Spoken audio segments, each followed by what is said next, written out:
let's explore a little more and move into the next list of 5. We might not get to it all, but that's fine. So, as I said earlier, the first group of 5 approaches that I was talking about, they are really available in the middle, so to speak, of an inner critic attack. What might be really helpful to kick in as antidotes, as ways of addressing what's going on. The second 5, in a way what they really are is they're shifts of view that we can practice. We can practice at the times when the inner critic is not so strong, when we feel relatively okay, and actually practice these approaches as something shifts in the view that undermines the power of the inner critic. Generally.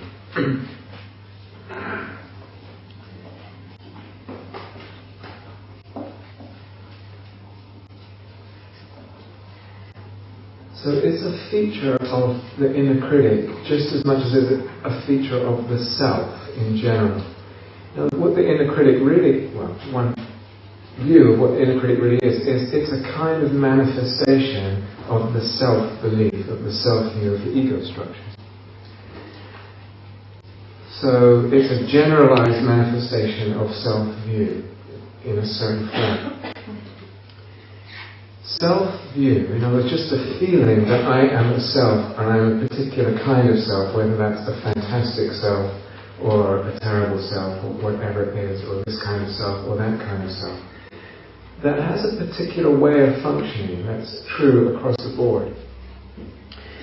And it's that we have a self-view, whatever it is, I'm like this, I'm like that, good, bad, whatever it is. And that self-view functions to make the attention selective. In other words, I have this self-view that I'm a boring failure, and I look out at the world from that self-view. And of all the totality, the complexity, the sort of myriad impressions that are available to me in any moment or through the day, this self-view starts, it's like a filter, I mentioned this before, and I start selecting. So I look out at the room and I start focusing, if you like, on certain people's expressions who seem to be looking at me in a way that seems to be saying, you are a boring failure. The view creates the selection of the attention. That's the information, so to speak, that I filter out and interpret a certain way. That's what I concentrate on. Where does it go? It goes right back in here, reinforces the view, it goes out again in terms of the attention, and so it goes around. Do you understand? Dependent arising. That's part of that. So in a way, first of all, we need to know that's going on. It's a very powerful force. And again, it's something that's going on all day. Most of the night as well. Can I practice seeing differently? Can I practice a different way of seeing? Can I practice seeing other stuff? In other words, my attention goes like a magnet to this kind of thing. Can I actually, steer it somewhere else? That's one thing. And can I practice seeing more of the totality of things? And not being so selective to this thing and that thing, which only corroborates my self-view, and only ties the knot tighter.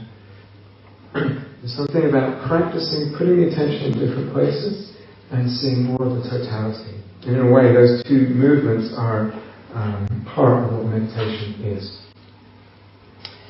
So that I'm not just tied down and locked into reinforcing over and over the self's perspective, the inner critic's perspective, the self's perspective, over and over again. That's all I'll ever see if I'm locked into that. So, I need to see something different and dwell with my attention on something different. And one of these is, am I seeing the good that is here? Am I seeing my own goodness? Am I acknowledging, am I taking the time to sit in and with the sense of my own beauty and my own goodness? have you ever had a conversation, perhaps with someone you care about, and you're listening to them when they are in the throes of an inner critic attack? And listen to what they're saying. No, I'm terrible. And you're sitting there looking at this person, and you think they're not seeing this, and they're not seeing that, and they're not seeing that. And they're missing all that good, beautiful stuff that you know is there. Well, you see that happen in someone else much clearer, but you can guarantee that when you're having an inner critic attack, the same thing is going on. There is this kind of blinkering of the attentiveness, this locking in of the attention to certain things, just keep getting reinforced.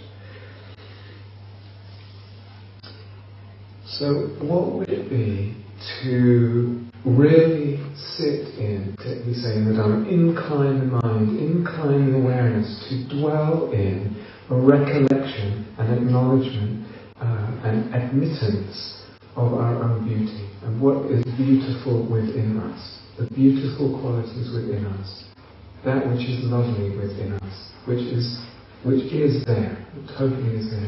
And it's interesting saying this because, again, people know that's going to be completely ineffectual, but also some person might think, well, wouldn't that be egoic? Wouldn't that be some kind of ego trip? It won't be at all. Funnily enough, the inner critic is actually a kind of ego trick. It's just turned upside down, and the ego is actually massive when the inner critic is around. The self-sense is massive. It's way overblown, but it's all negative. But this is an interesting one.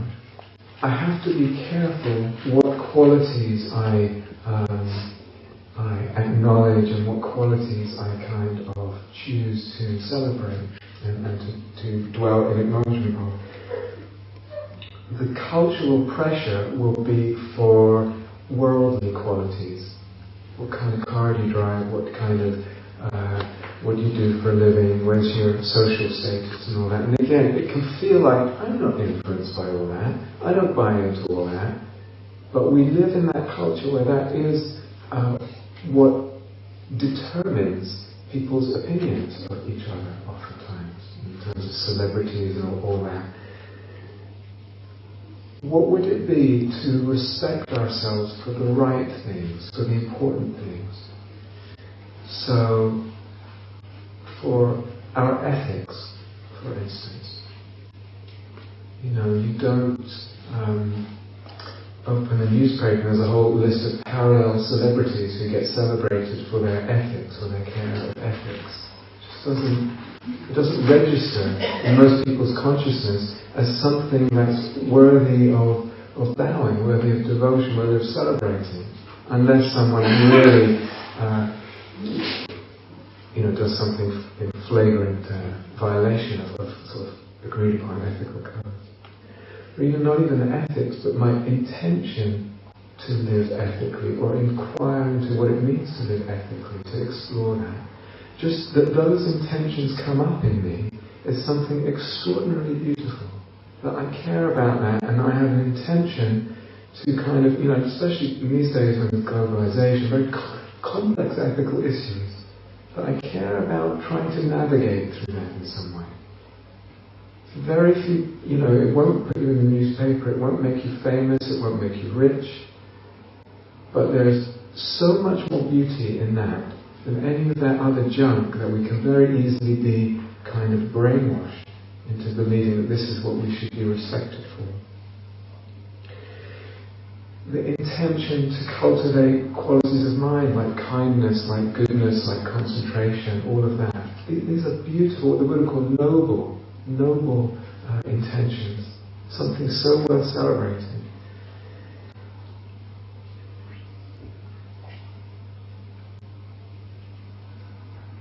Very easily we can lose touch, or this came up in the question period earlier today, not even fully be aware of what it is that we care about most.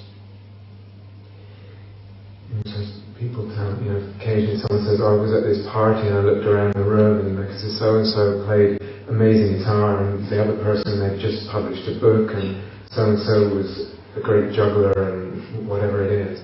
And I couldn't do anything. This person's just missing that stream of intention, the stream of how deeply they care about something that's beautiful. And it's weird saying this because sometimes I feel it's like it can feel sometimes hard to convince people that would be significant, that would make a difference, or that it's even worth dwelling on that. But sometimes the things that don't sound like a big deal are actually way more a big deal than they seem. So there's so much potential for a kind of unshakability here. We're rooted in what we care about the most, and if we're going to play the game of respecting ourselves and kind of judging how much respect we're worth, which is a very dangerous game to play anyway, but if we're going to play it, at least let it be for the right things, the things that are really beautiful and really important that we actually in our hearts care about. In a way, this moves into the second one, which is to do with aspiration. Maybe they're not separate. Something happens to the being and this deep health and stability of the consciousness when we are in touch with and aligned with what our deepest yearnings and deepest direction is in life, what we care about most deeply. Again, it can seem like it maybe isn't that significant. It makes so much difference to whether we'll be bowled over by the next attack from the inner critic or the outer critic or some comparison in the social scene or whatever it is. Am I rooted in that which I care about the most? Some time, this is actually quite a while ago, it's really stayed with me because it was such a strong example. And it's not, there are many of these examples. I was working in an interview at someone was at Guy House, and they were there for quite a while. And they were in and out of actually quite some nice stuff, and also a lot of struggle with this inner critic, really haranguing them. And she came in one day, and it was really at her, and she felt very beaten down by a lot of pain wrapped up in it. And it was very much about not feeling worthy, not deserving happiness, not feeling worthy in life. She also had a boyfriend who I actually also know, and like I said much earlier today, there was this pattern operating of the inner critic projecting outwards and feeling that the boyfriend was putting her down, feeling put down in that relationship. And we were talking, she was sharing some of the pain, and I asked her at some point, what is your deepest desire in this life? What is it that the heart longs for more than anything else? Right at the base, at the root. And she went and she was quiet for a bit. She gave an answer so beautiful. She said, I want to live in service to love. That was her answer. I want to be in service to love. Beautiful. I'm not saying that's everyone's answer, it was just her answer. I want to live a life that's in service to love. That was something completely different come through. Now, in that moment, she could very easily have just let that come and let it go. But in a way, kind of keeping her, stay with that. What does that feel like? Put the words out there, hear the resonance of them, feel it in the body. And actually, can you align with that deep desire? What does it mean for the being and the consciousness to feel at the depth of that, the beauty of that? You feel the being coming into alignment with it. And there's a devotional movement that you feel something aligning with a beacon, with a direction that we care most deeply about. And it was quite a dramatic shift. It was wow. She was quite surprised. All this comparing mind just dissolved. Openness came. Actually, joy came, the complete opposite. And strength came. Again, a quality that wasn't there at all. She was feeling very downtrodden, very kind of weakened by this what the inner critic is inflicting. But strength, joy, openness came, dissolution of the comparing mind.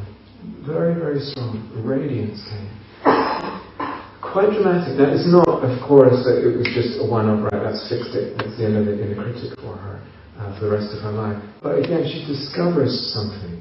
And the more that we can be in touch with that direction, and the purity, the beauty of that, the depth of that, the more we can live close to that, the less the power of the inner critic. Unfortunately, the more the power of the inner critic, the harder it is to even get connected to that or know what it is. They basically go like this. There's something so powerful in living in asking ourselves. As I said earlier this morning, one of the beautiful capacities I have as a human being is to ask myself, how do I want to live? How do I want to live? I've got this existence. How do I want to live? What do I want to give? How do I want to express? Asking that question and sticking close, doggedly to the answer and living from there more and more. And the inner critic is completely ineffectual in relationship to that. It just doesn't have the power in relationship to that. This is something we need to do over and over and over.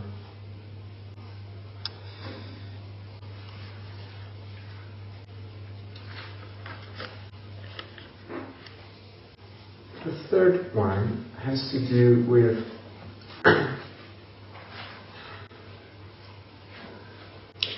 has actually to do with the whole notion of self-view again.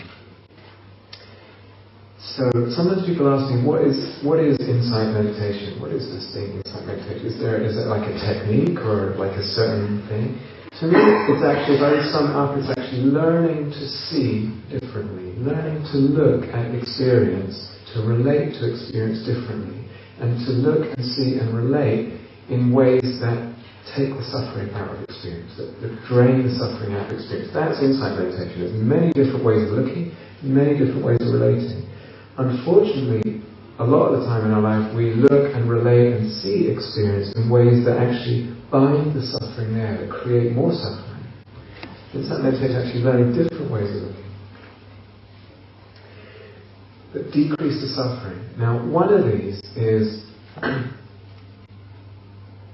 actually seeing that what manifests out of me in terms of speech and behavior actually comes not so much from a self as from a web of conditions, a whole array of inner and outer conditions, present and past. All that together creates what gets, co-creates what gets expressed.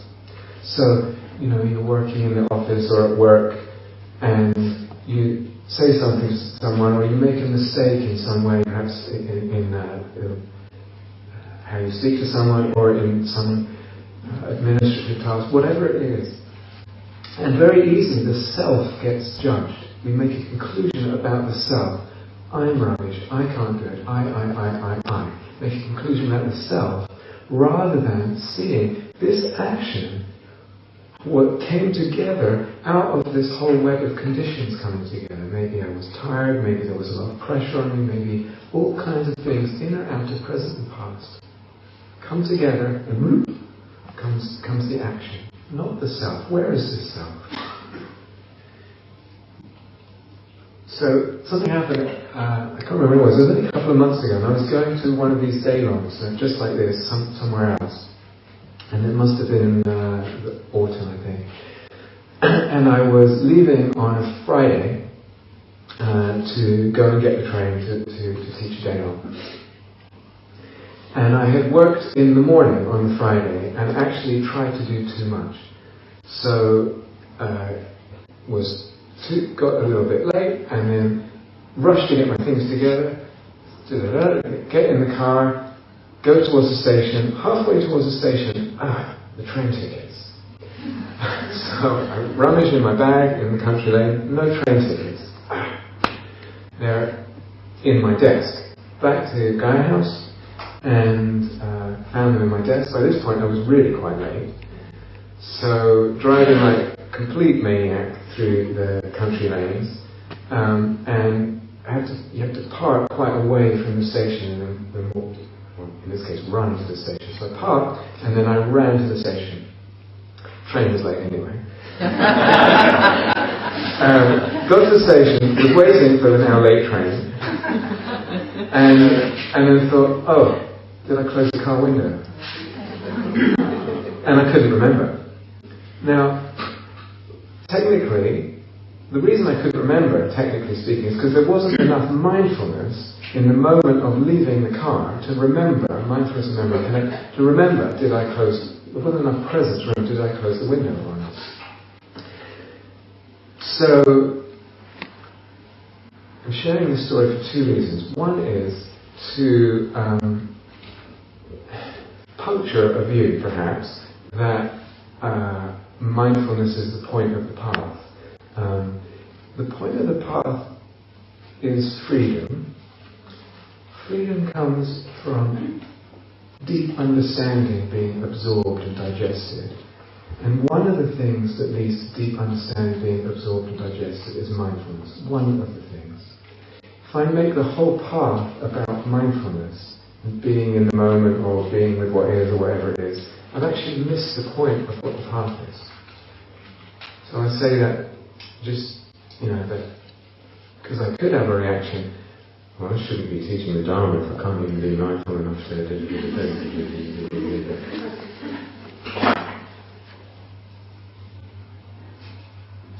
I could look at it from a self point of view. It's like one could look at something like that and say, I wasn't mindful enough, I'm not good enough, I shouldn't be teaching, I blah blah blah blah blah. You could actually look at it from the point of view, there were all these conditions there. There was too much trying to be done in terms of work on the morning of the Friday. Then there was the rush, etc., etc. All these conditions, inner and outer, meant that mindfulness, which is another condition, mindfulness is not self. I am not self. I can't judge myself for being or not being mindful. That condition of mindfulness didn't have the supporting conditions around it because it's outer and inner conditions. And the mindfulness in that moment wasn't there. And that's all it means. That's all it means. To make a self-conclusion out of it, that would be what we would call delusion. And that leads to suffering. The point is freedom from understanding. It's not about mindfulness. But more importantly, seeing it in terms of the conditions, rather than the self. So that, does that make sense? That it's about the conditions? Yeah? So, you can hear that and you can say, yeah, I get that intellectually. But actually it's quite a dramatic shift of view for most of us, because we're habituated to looking at things in terms of self, and just making these conclusions about myself. I'm not this, I'm not enough that, I'm not good enough, I. The conclusion is always about self, rather than seeing the web of conditions. I need to repeat that way of looking over and over and over. And again, it might not sound dramatic, but if I keep doing this, and sometimes one might need a friend or a teacher to actually help one expose what's in the web of conditions. What's there that I wasn't seeing? I make these conclusions about myself. What was there in the web? And we look together and actually see it differently. And again and again and again and again. And I get used to seeing in this way in terms of conditions and the web of conditions and the dependent arising rather than the self. And over time that makes an enormous difference. The whole structure of self-view, self-definition, self-conclusion gets opened out and dissolved. And the inner critic is a part of that. It cannot, without that kind of self-conclusion, the inner critic cannot function. It's impossible. Doesn't sound like a big deal, but over and over something changes in the very way we see life and see ourselves. And of course now, one other thing that I took from that is, okay, be careful how much you plan or schedule on the Friday morning if you're going away. It's like, so it's not that one absolves oneself of responsibility, there's something about action in the future, not about the self. Which choices is it wise or sensible to make?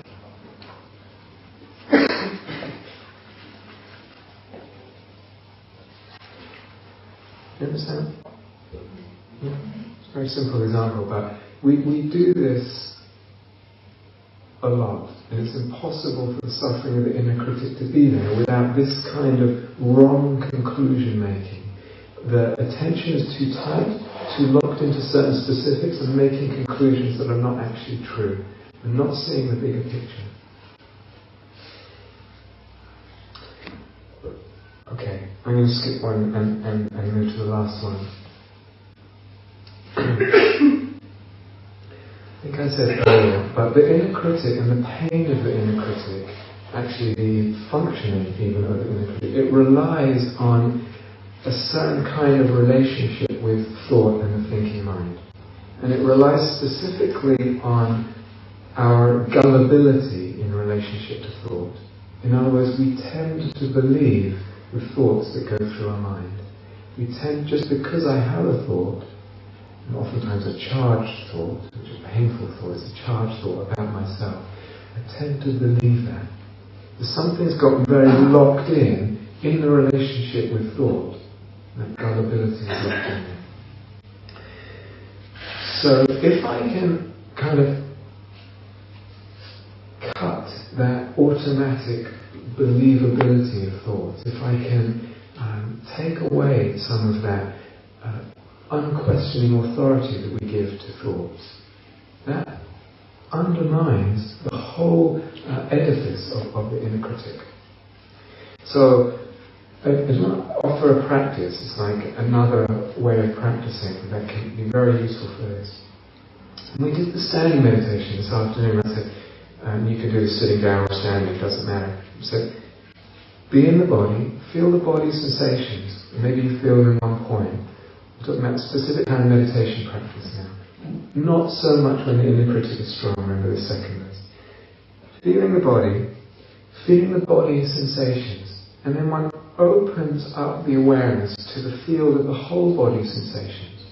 You actually begin to see this kind of almost like fireflies, this dance of sensation, or perhaps shading in and out, ebbing and flowing of sensations within the field of the body, just coming and going, getting stronger and morphing and disappearing, all of that. And the awareness is open to that totality, with that, present to that. When I feel settled in that, then I can begin opening out even further to listening to sounds. Sounds are very interesting because they're coming from all different directions usually, and all different distances. So what happens when we open up, not so much to this sound, and then that sound, and then that sound, and then another sound, one sound at a time, one by one, rather, just as we're opening up to the totality of the body sensations kind of globally, you can open up to the totality of listening globally, the totality of sound. So you've got the totality of body sensations and sound all together. The awareness is 360 degrees more open, more receptive, more allowing things to come and go. This is a practice that in time what happens is we begin to feel quite stable there. It's not a fixed point of concentration, it's more an openness, more a space of awareness. And that begins to feel quite stable, and as if it can kind of accommodate all this coming and going and changing of the body sensations and the sounds.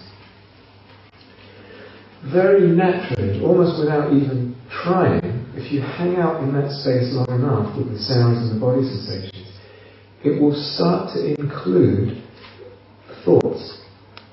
Thoughts will appear and disappear in that space, just as sounds appear and disappear in that space, and just as body sensations appear and disappear in that space.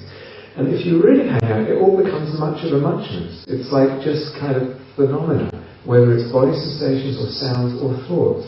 It's all just stuff, fireflies, fireworks through the sky. It's all just stuff happening in the space and disappearing.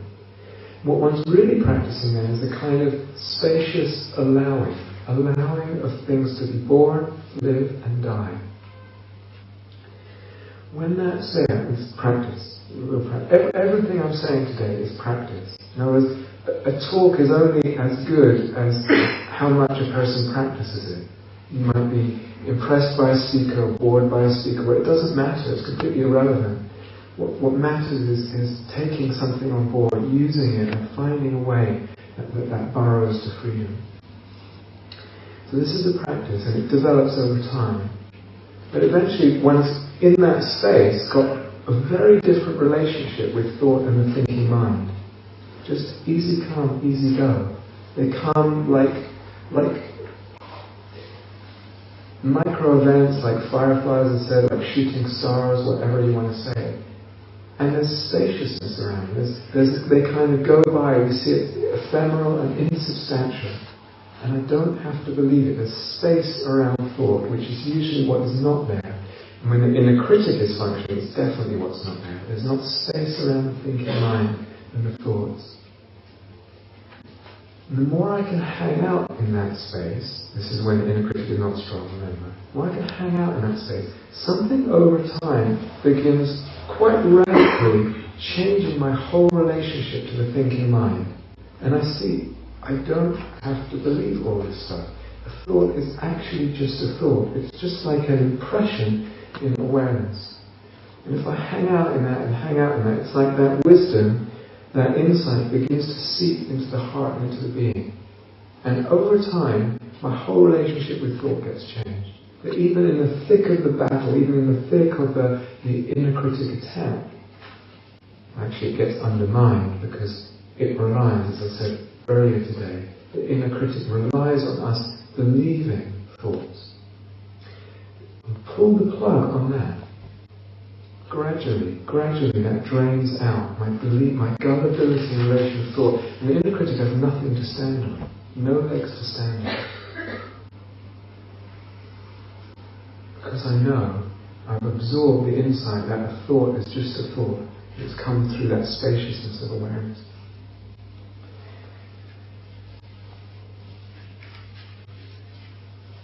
Okay. So,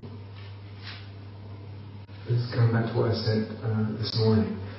I offered you a list. I could have picked different things, different things, but it's by no means exhaustive. But there's a lot of possibility here in these different approaches, an enormous amount of potential for freedom.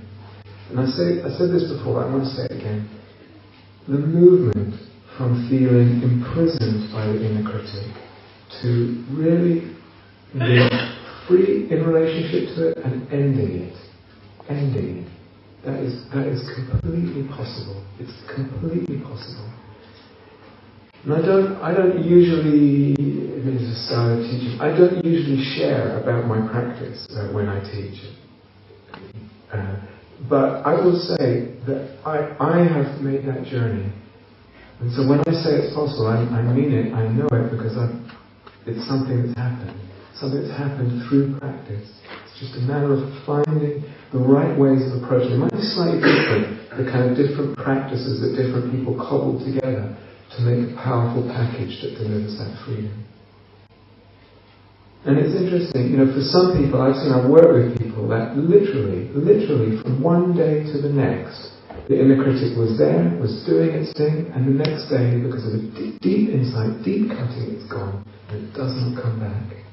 For other people, myself, it was actually more gradual. It was interesting. I remember going through a period where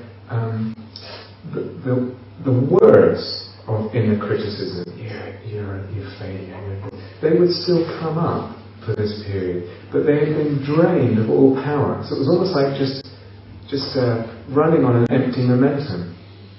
Just the words, but they were empty, they were meaningless, they had no power, they had no pain associated with it. It was just that there was a habit of criticizing myself and calling myself all this stuff.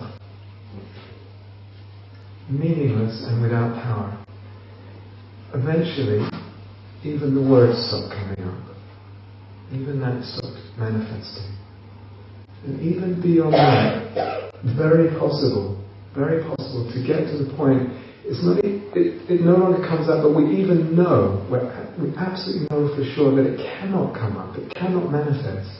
To paraphrase the Buddha, you cut something at the root. You cut this poisonous tree right at the root, and it cannot. You know in your heart it's impossible, no matter what, and you've seen it for years. It's been years since it's come up. All kinds of things have happened, and mistakes have been made and whatnot. But it's been cut at the root, and one feels that, and one has that confidence. It cannot manifest anymore. And that journey is absolutely possible, and it's possible for everyone. It's just a matter of practice, finding the ways to practice, bringing the heart and the intelligence and the dedication and inquiry into practice.